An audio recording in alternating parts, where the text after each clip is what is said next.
So welcome Claigan's Ultimate Primer for EU Reach. This is a Claigan Lunch and Learn.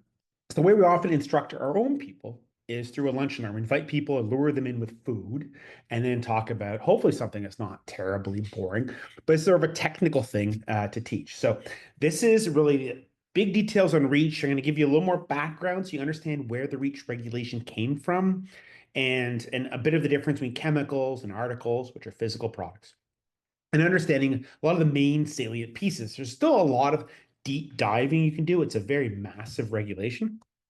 But I at least try to go over the main points. And I'm really going to focus on four articles for physical products. I am going to talk about chemicals a bit, liquids and powders and gases, but mostly to explain why certain requirements are different for physical products versus chemicals. Chemicals and REACH is a very long conversation of its own. And that could be a topic of its own. So this is EU REACH, the ultimate primer. So REACH regulation is registration, evaluation, authorization with an S. Yes, it's got an S, not a Z or a Z, depending where you're from. It's with an S, authorization, which I basically have to spell correct every time I do it. Restriction, that word got missed. They gave up, of chemicals. So it's the registration, evaluation, authorization, restriction of chemicals. The REACH is strong in this one. Not as strong in this one. He's a little smaller, kind of reaches a little harder.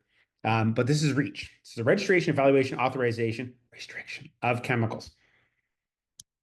So we're going to talk about where did it come from, what are the rules, and where is it going? And where is it going? Not a lot of people actually know there's actually change coming. Okay, so 2003, the year of the REACH regulation. So when the REACH regulation originally was done, or when they started it, 2003 when they actually started it, what were, do you think, the top internet searches in 2003? Not all of you may have been born by then. Most of you have. What are the top internet searches at that point in time? Sometimes they're not that different than today. So David Beckham, that particular David Beckham with that interesting hair, I think it's when he just came over to the US a long time ago. That very odd sort of Japanese top knot thing. Believe it or not, Shakira was number 4. By the way, John may get one of them here. Guess one of them. Number 3 is a hilarious one because it's a double. It's the Matrix. The Matrix, for 2 reasons, is the release of the Toyota Matrix, and it was the release of Matrix Reloaded. So it doubled up on the Google searches that year. Number 2, Harry Potter. And what could top Harry Potter? Easy, Britney Spears. So Britney Spears is the top search in 2003. That is how far back. And you go like, but it was like last year too, probably. But this is when REACH was first thought about. Now, this is the rest of the world. Meanwhile, in 2003 in the EU, they had the initial proposal for the REACH regulation. Anything that's got a hyperlink or like that, there's actually a link with the slides to go to the actual proposal from back in 2003, 22 years ago. It's a consolidation of the current legislation of the time. They basically had a regulation on evaluation and control of existing substances. Even before then, they didn't willy-nilly approve and disapprove of substances. They had an approval process. Regulation on assessment of risk to man and the environment. Yes, that's from the 90s. It was risk to man. It's a different world then. Who knows where the text will go these days, but risks to man, that's back from the 1990s. That was the name of the previous one. The directive on restriction of dangerous substances, which are only a handful of things like PBTs and stuff like that, DDT and a handful of things classically are dangerous substances. And eventually, they merged them all together. And so eventually, after 2003, about 3 years later, which is probably a record for them making a regulation, they first published EU REACH 1907, 2006. So it was the 1907th legislation of 2006. So end of year, published in the official journal of the EU. There's a link there to it. The main contents were the registration and evaluation of chemicals, new and current chemicals. So they had a whole process. If this chemical's never been used in any volume in Europe, what's the process for new chemicals? And they had a process for ones, you've been using this for years. We're not going to just grandfather it in, but we'll give you a chance to prove it's safe. The authorization of chemicals, the process to regulate current chemicals, and we think they're dangerous. How do we reduce the exposure, usage, or regulate them? The restriction of chemicals and mixtures, the hidden word in REACH, restriction. How do you restrict chemicals in mixtures and articles? Articles are physical products. And I'll talk a little later, there's been a lot of court argument and court battles on what is an article.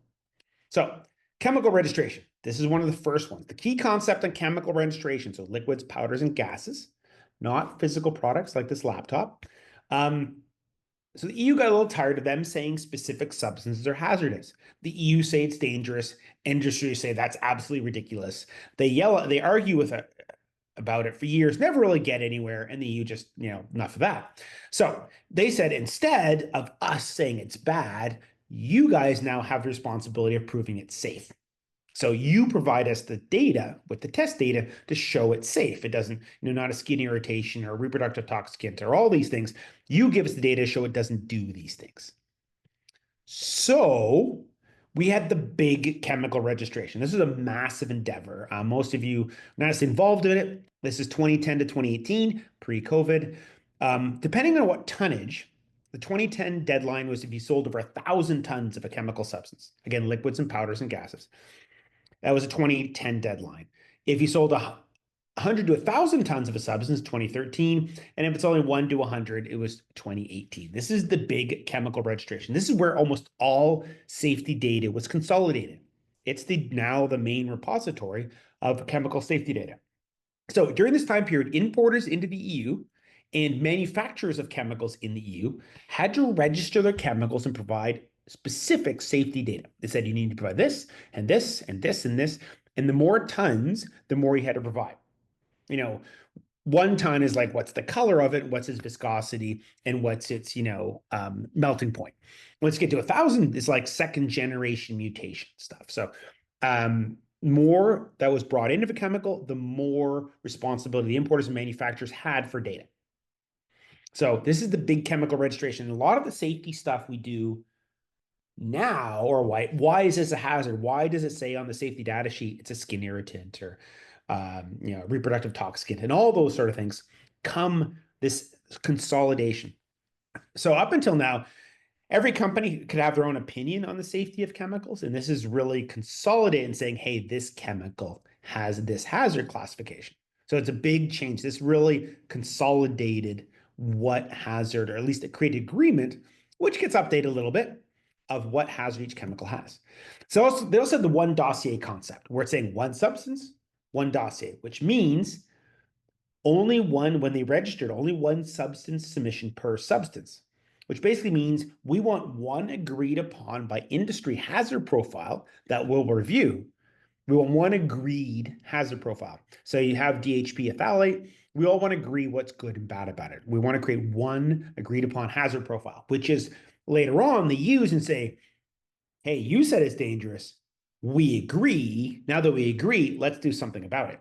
Let's manage the risk of it. Let's regulate it. Let's do something because you say it's dangerous. We agree. Let's do something about it.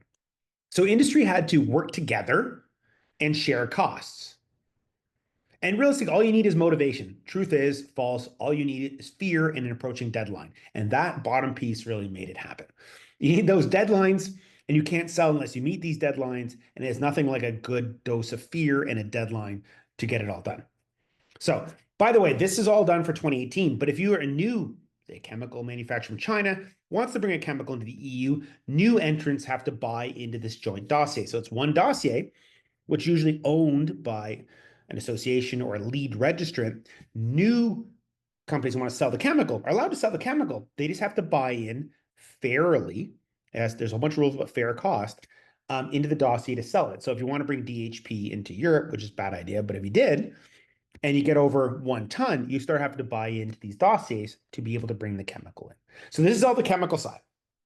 And the chemical side, all of this hazard classifications feeds in the physical product. So this was the biggest work of it, and 90% of REACH regulation is involved in this section. And many years ago, people say, hey, are your resistors REACH compliant, and they say, well, REACH doesn't apply to us because they only knew about this section. So this registration section is liquids, powders, gases, chemicals. But the hazard information they consolidated fed into what we work on now in articles and physical products. Which the next part, again, the A in REACH is authorization. Chemical, again with an S, authorization process. And buckle up, it gets complicated. This is now REACH is, I'm going to talk about later, is going to be rewritten this year, partially because some of these processes, especially the authorization process, a little bit on the complicated side. Okay, so imagine industry is submitted and saying, hey, this substance has this hazard, or an EU member state like France says, you know what? We've double checked the data and we believe, triphenyl phosphate is an endocrine disruptor in the environment. It changes fish from one sex to another, which is probably a little bit bad idea. So an EU member state can submit a substance into the, oh my goodness, my computer spell checked. So sometimes when I write it in boxes, as opposed to text, it'll automatically correct. And I put the Z in there instead of the S. Into the authorization process. I literally have to manually stop it to do that. So this is called the Registry of Intentions for REACH SVHC. So I remember France comes along and says triphenyl phosphate, I believe it's an endocrine disruptor of the environment, and it should enter this authorization process. Authorization is a fancy word for saying ban. You can't use it in chemical form, which we'll talk about later, unless you're authorized to do so. And it triggers a whole series of things. One is the REACH SVHC process. And you're going, what's a REACH SV? What's an SVHC? It's a substance of very high concern, SVHC. As described in the regulation on page, actually, funnily enough, it's not. The term substance of very high concern is only used in the preamble of the regulation. It's not actually used in Article 33 or 57 or 59 or any of the stuff that people follow for SVHCs. SVHC is actually not used in the regulation. It's used in the preamble, but it's actually not used in the regulation. It's pretty funny. It's what's on the ECHA website, the European Chemical Agency. It's what everybody calls it. It's actually not in the legislation. It's actually not used anywhere in the law itself. The actual term is candidate for authorization. So these are called candidates. Nobody calls them candidates, but everybody calls them SVHCs, but they're candidates because they're not, you don't have to, when they're entered into the process, they eventually become a candidate for authorization. They eventually become an SVHC, substance of very high concern. But this is, at the very start, they're like a candidate to be a candidate. They're like a candidate to be a candidate for authorization. I know I said this is going to get complicated. So their real name for an SVHC is a candidate for authorization, but nobody calls it that. Like the river that everyone drags is known as violent, but nobody calls violent the margins that arrest them. I also, that makes no sense either, but that's the way it is. Okay, so REACH SVHCs. Like as an example, there's a registry of intentions. This is ones that we're not an SVHC yet. We're like a candidate to be a candidate. So this is the early process where somebody says, oh, I don't know, hexamethyl disiloxane, which is another building block, very rare building block of silicone rubber. And Norway, which is actually not a member of the EU. So Norway is not a member of the EU. They have a treaty with the EU to follow the same rules, but they're not part of the EU treaty. They have a treaty with the EU. Instead of everybody in the EU has a treaty with each other, and that makes them the European Union. Norway's not in the EU, but is, sort of. So they have a treaty with the EU, so they participate like this, like the UK could have, but didn't. So Norway says, hey, I believe this one, this substance, so they say it's this substance, is should be subject to authorization because it's dangerous. It's a persistent biotoxicant. I'll explain that later. And we're going to submit, that's the submitter. There's Norway. So it has to be a country, EU member state. And it could be a number of them agreeing, but one country has put their name on it. This is Norway, which is not part of the EU actually. And their expected submission date is February 2026. They half the time don't meet this, but that's when they expect to submit it. And once you submit it, there's a whole consultation thing I'll talk about. But this is saying, hey, we have intention for this to become a candidate of a candidate. Basically, we intend for this to become a substance of very high concern. We're flagging everybody we're doing this. We started the process. And it means if they submit it, then it'll be decided upon by June 2026. That's what the earliest it's going to become an SVHC, June 2026. The cycles are every 6 months, basically June and December, more or less.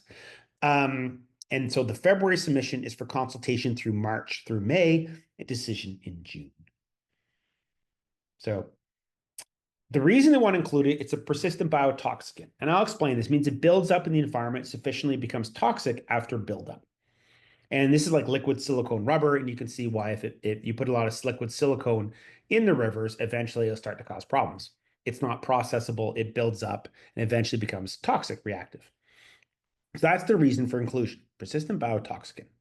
So this is the registry of intention. This is not substance of very high concern yet, but it will be. So this is one that's gone through triphenyl phosphate. It's probably the most common SVHC in electronics ever. This is when they do submit it. So they submitted this one in February of 2024.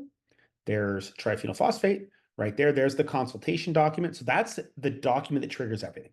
So France in this case said, hey, back in April of 2023, that's their date of intention, saying, hey, we have intention to submit this one. We intend to submit it in February 2024, and they met their deadline. And then there's a consultation down at the bottom between March and the middle of April 2024, and that's the document for the consultation. And somewhere in the middle, they're going after endocrine disruptor that affects the endocrine system, mostly male and female sexual differentiation in the environment. So this case was fish. It changes the sex of fish. Probably a little not the best thing.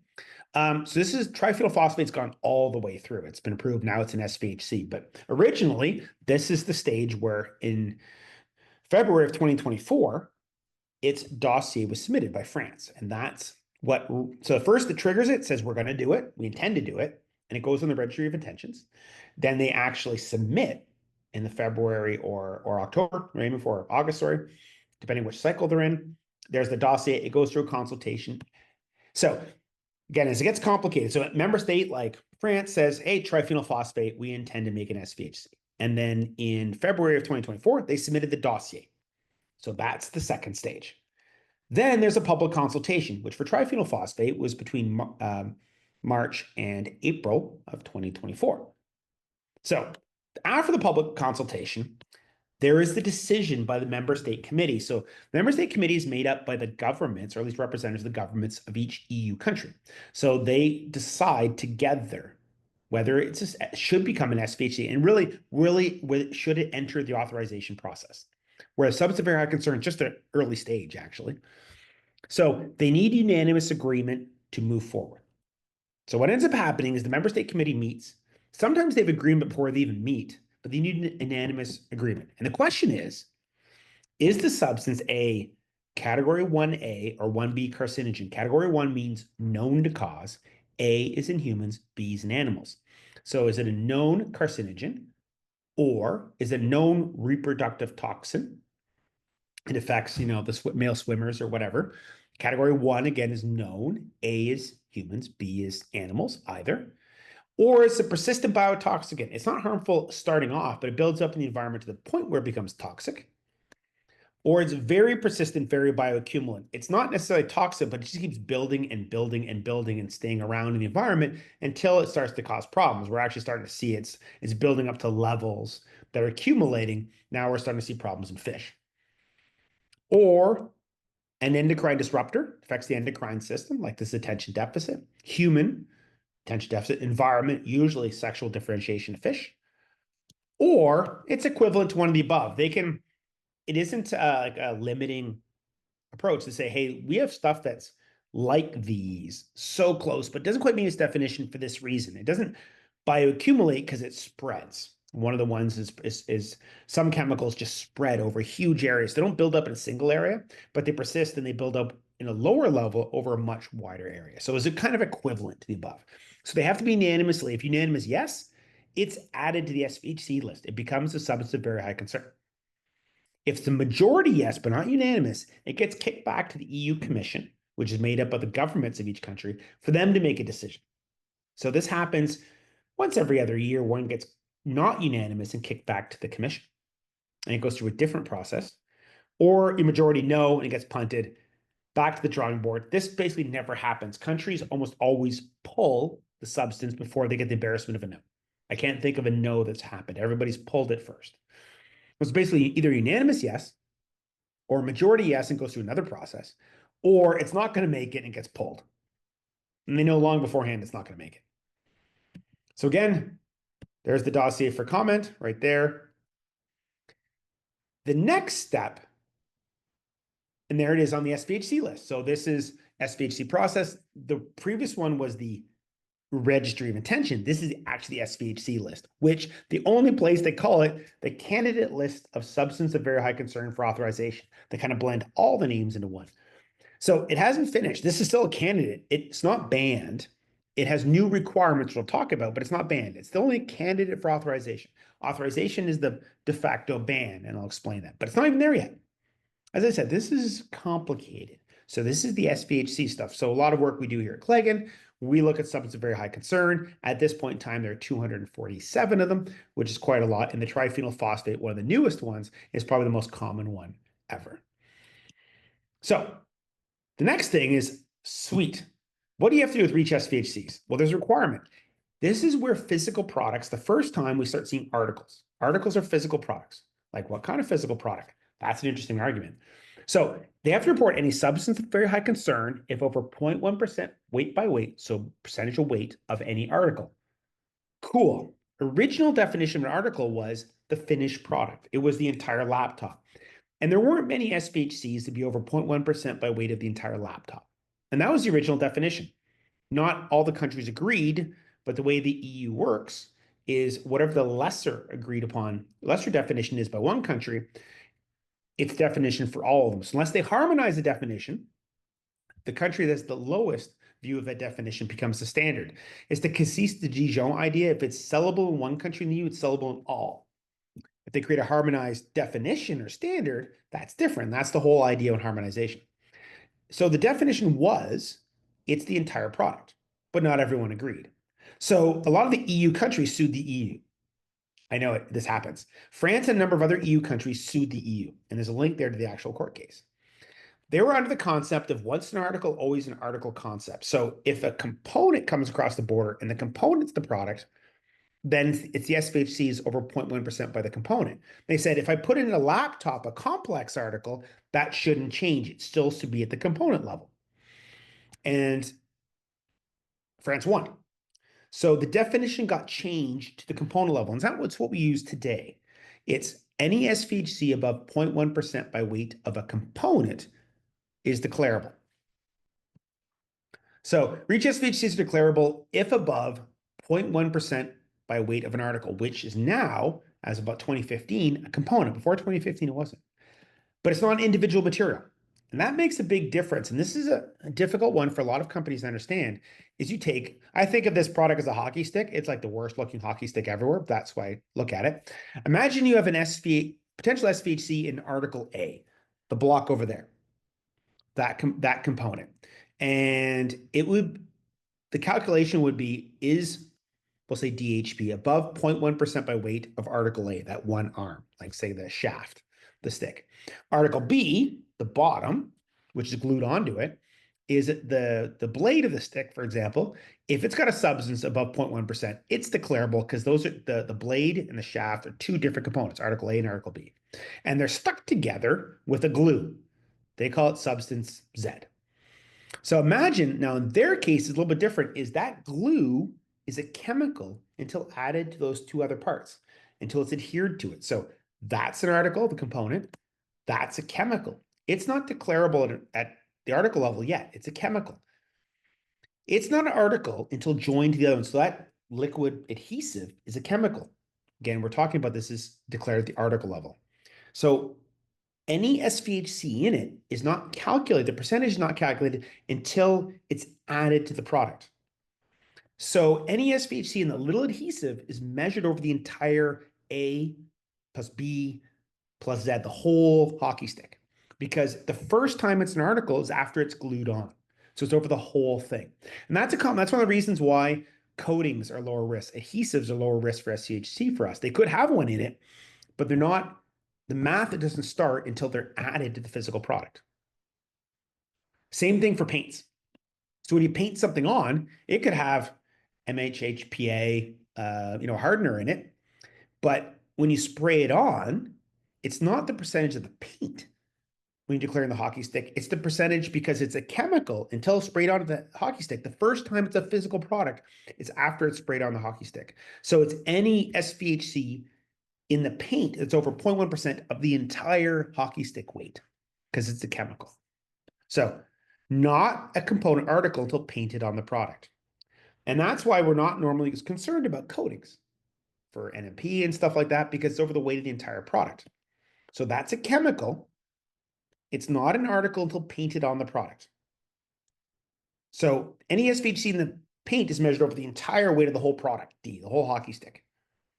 Basically, if it's described by an SDS, yes, not yet an article. So if you're like, hey, how do I know if it's an article? Do you have an SDS for it? Yes, it's not an article yet until you add it to the thing that no longer requires an article, an SDS.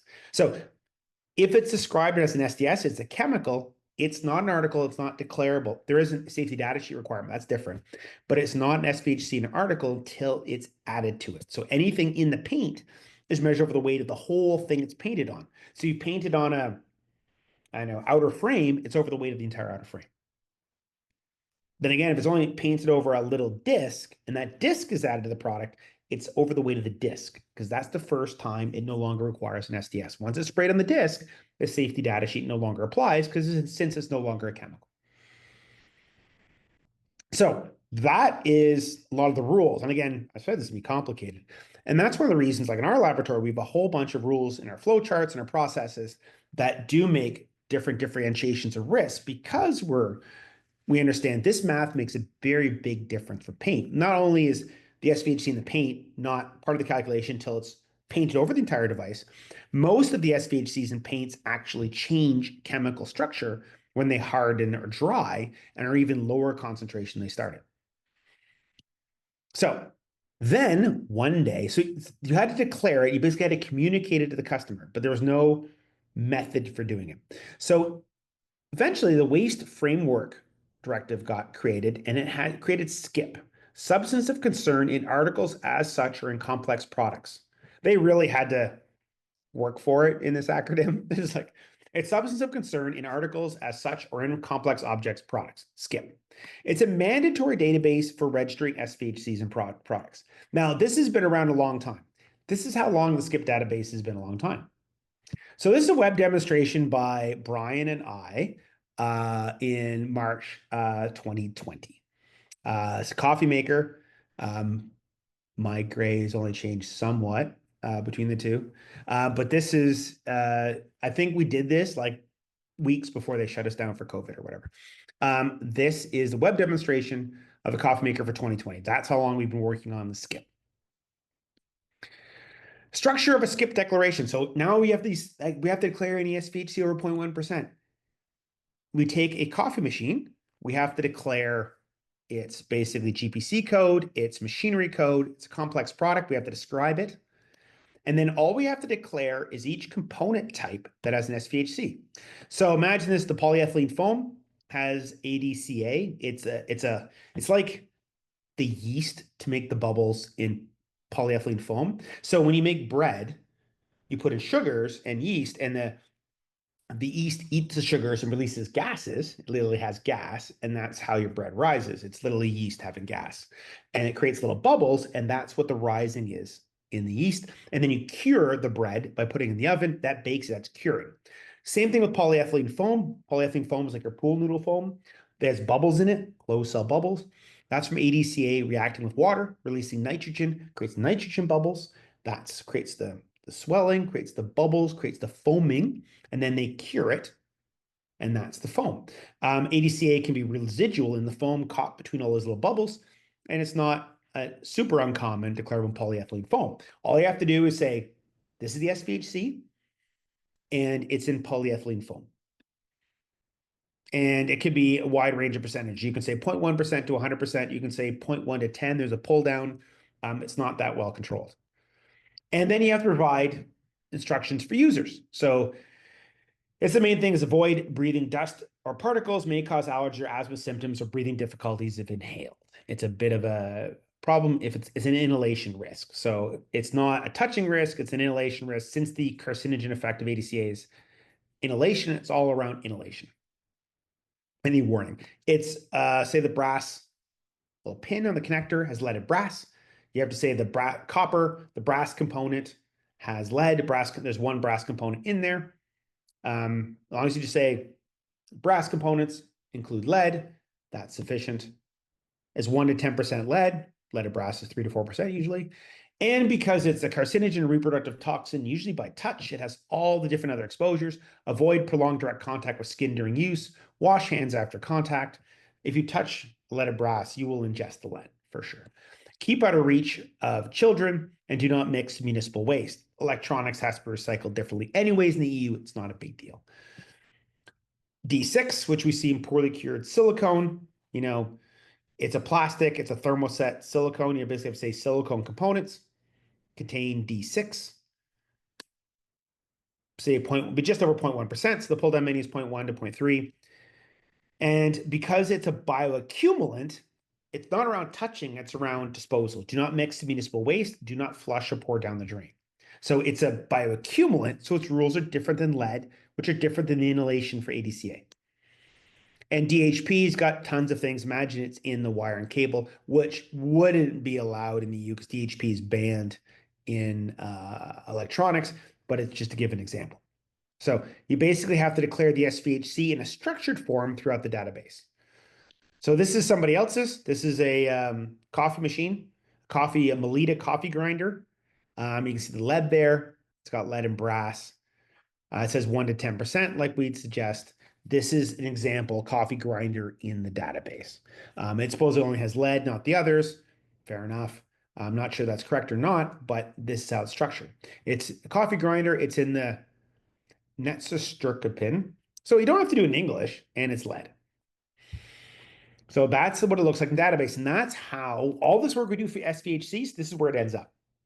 So again, they have to eventually declare it by putting it in this database and ends up in a structured way. So like the deliverables we provide for it is there's an XML file. This is a software file in a particular structure. It's not for everyone. It's not for 99% of people. It's a special file type. However, you can create a PDF version for normal people too, where normal people can read what we're putting in. This is one of the typical type ones we've done. But the file that goes in is a complicated software file. It's really a text file in a very particular structure that has all the information to create that database. You create the I6Z file, and that gets submitted. You can also create a PDF version so normal humans can read what's in it. So that is actually, at the end of the day, all the things when you're looking, hey, I have an SVHC in my product. What ends up happening is eventually these files get created and create the database we saw before. And that's mostly where it ended until this year. This year is the advent of the EU Corporate Sustainability Reporting Directive, and REACH SVHCs, REACH restrictions, which we'll talk about in a bit, and POP are part of corporate disclosures in the EU. Actually, I might not talk much about REACH restrictions this one. So substance of concern, so REACH restricted substance, and POP substances are substance of concern. REACH SVHCs are substance of very high concern. ROHS and we aren't part of this. There's a corporate disclosure requirement. If these are material to the company, and they can be material, it's called double materiality, in one of two ways. Either the SVHC or REACH restricted substance or whatever could expose a user or a patient or the environment, so there's a risk there. Or if the company doesn't comply with these requirements, which is the truth, there could be a business impact. And that's why most companies have to report. So even if they say, hey, my product really doesn't touch humans, it's internal industrial. Yes, but if you don't comply, you can't sell. And therefore, it's material and you have to report it in your corporate sustainability. So your annual corporate sustainability report for your company includes REACH SVHC, REACH restrictions, and POP. So up until now, it's been just database. Now you got to say something. Big companies have to say something about it in their sustainability report in the European Union. Now, I haven't even done yet. You might want to go pee right now. Too bad. We're not done yet. Why did I just tell myself that? Anyways, decision by a member state committee. So it's been added to the SVHC list. You have to create a database. Awesome, we're done. No, we're not. That's actually just the candidate process. We just did the starter. We did the starter of the starter, candidate of candidates. Then we did the candidate. We can still go all the way to authorization. So then an EU state can nominate it for the next phase, moving it to authorization. So it's done all these things. It's not done yet. It's not over. there is no, they nominate and say, hey, I think this one we really should go into authorization. Authorization means you can't use it unless you have authorization to do so. So there's an authorization, consultation, and approval. Basically, it's the same process as SVHC approval. It's just whether you're going to go into the last step. And if they say, yes, it does, it gets added to the authorization list. It's the final step-ish. You're like, well, we're done now. No. Okay. So substances under authorization are banned. Banned.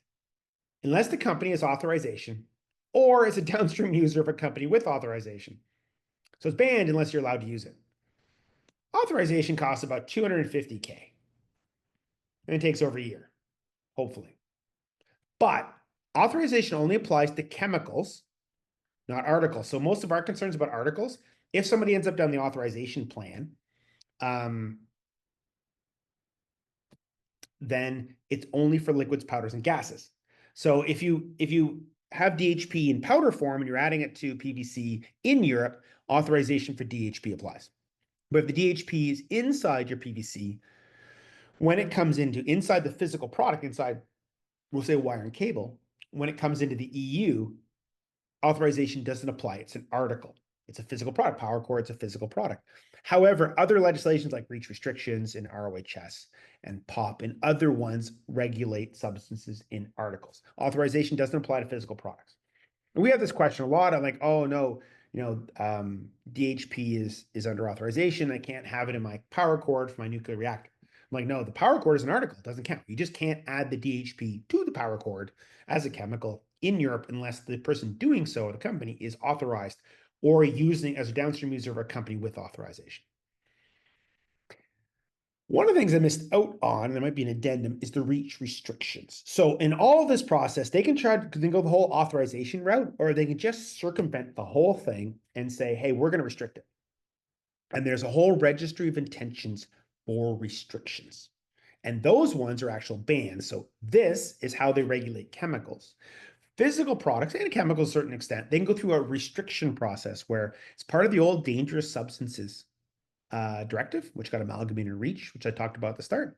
So this is chemicals. The REACH restriction process allows them to do everything we just looked about for SVHCs, but instead of going through authorization, they can do the same process, registry of intentions for restriction, dossier, consultation, and if everybody agrees, it becomes a restriction. It skips all this SVHC authorization stuff. So they tried to do that with PFAS, both water-soluble salts, which are chemicals, and fluoropolymers earlier this year. There was huge pushback during the consultation. The dossier didn't move forward as is. There probably is going to be some restriction of fluoropolymers and things like food contact materials, but it follows the exact same process as the SVHC, but the outcome isn't saying I have to say it's in a database. The outcome is I can't use it with certain companies, certain uses of exemptions. That's a whole big topic. Which I'll probably cover in a whole other webinar. So this is a lot of the ones people deal with all the time, REACH SVHC.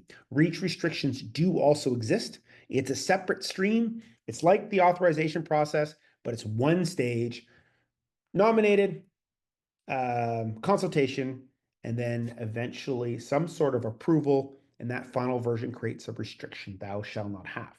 Unlike this authorization, it can apply to articles. And that's where we see a lot of the restriction bans, substance bans in physical products are under the REACH restrictions. Now, where is REACH going? It's planned to be rewritten in 2025. But we just learned all this. Yeah, they're going to change it. The center-right parties, what we think about here is like a conservative party, have gotten more seats this time. And they want to be business-friendly, which they always use the term cut red tape, which a lot of businesses see just regulate us less so we can make more money and do horrible things to people. In summary, it's short on details. It's a one-liner, two-liner saying, hey, the talking points are they're going to simplify REACH, which authorization is too complicated. Like actually the authorization part, the last stage is too complicated. New chemical approval is too complicated. They should simplify that. They need to simplify getting new stuff approved, and they should simplify getting stuff banned. That's fair. And they're going to provide further definition on PFAS, like what's in and what's out. And that's the whole talking points on what they're doing with REACH. So they plan to get this rewritten in 2025. They expedite it. We will see. So again, this is the REACH Ultimate Primer. This was registration, evaluation, authorization, yes, with an S. Restriction, which I was a bit light on here, it's the same as the SVHC process, but the outcome is the substance can't be used in certain applications. And I'll probably have another whole description on the reach restrictions and pop restrictions in another lunch and learn of chemicals. So if you have any questions, feel free to submit in the control panel, and I'll try to get to as many as possible. Always one of the excitements with this is finding all my control panels. So good question. So I've been selling a product for years and a new SVHC comes along. Do I have to declare it for that product? So any individual unit has the compliance requirement that individual unit had when it was first placed on the market in the EU. Easiest way, the first time was imported into the EU. And it's that unit. So you've been selling, you sold 10,000 units that 2024. Triphenyl phosphate comes along. You bring in 1,000 more units in 2025. Those new 1,000 will be under scope of the new SVHC. Now, in reality, subs are very high concern by common convention, not law. Your companies are given a year to update their SCIP database or the declarations for a product. But whatever your unit or product has to comply to is based on when that unit was first imported into the EU. The item, not the brand. Like you've been selling this for 10 years, it doesn't matter. It's any individual unit that when it comes in, whatever the date it's imported, there's a bunch of other rules for place the market, but the easiest one for imported products, the date of cleared customs for importation, whatever applies that day is what it has to do. Now, if it's manufactured in the EU, it's when it's finished manufacturing and transferred to the stage of distribution where it can be sold. It's a bigger topic, but it's basically that date. Whatever that date is, the date of place in the market is what SVHC list it has to declare to. And even though it doesn't get sold to the customer, it could end up being a distributor for a year and a half. Its compliance requirements are still based on what's first placed on the market. It's a really good question. On the evaluation part, he didn't describe the evaluation as much. So when they, in the chemical side earlier, when they registered chemicals, and here are all the different criteria, then the EU chooses chemicals, and usually high volume or high priority chemicals, and goes through and evaluates what was provided to them and whether it met their criteria. And if it doesn't, they can issue a testing order to the lead register, which is usually a consortium, a group of companies together, to do that testing. Like there wasn't enough testing on endocrine disruption of fish, and this is what you have to do. And they can appeal it, but they can push back and say, no, you need more data for this. And that's the evaluation process instead of the registration dossiers. So registration, it was at chemical level, not physical products. Don't register your physical products. And then all that chemical data, usually by priority, the bigger high volume substances went through evaluation. Feedback from the evaluation often created updates. And then from that, a variety of EU countries start pushing substances forward towards authorization, saying, hey, it's a bioaccumulant, it's a carcinogen, it's a reproductive toxicant. Let's further regulate. We just want this used less. If you're going to use it, you need authorization to use it as a chemical to show us you've managed the risk. Like you're not, this is endocrine disrupting the environment. Awesome, like nonylphenol. Let's just not put it down the drain. So can you show us how you're using it and not putting it down the drain? That's what we're really concerned. Oh, perfect. Well, thanks everyone. And again, this will be on YouTube. If you're watching right now, it probably is on YouTube. If you have any questions, feel free to reach out to us at Claigan. We're happy to help. And we should have the next one is going to go deeper into the restriction side. So the reach restrictions and the persistent organic pollutant, the POP restrictions, which are very interrelated, will have its own webinar in the future. And hopefully you like this, and any feedback is wonderful. And based on your feedback, we do more of these. So again, thanks everyone, and look forward to talking to everyone again soon.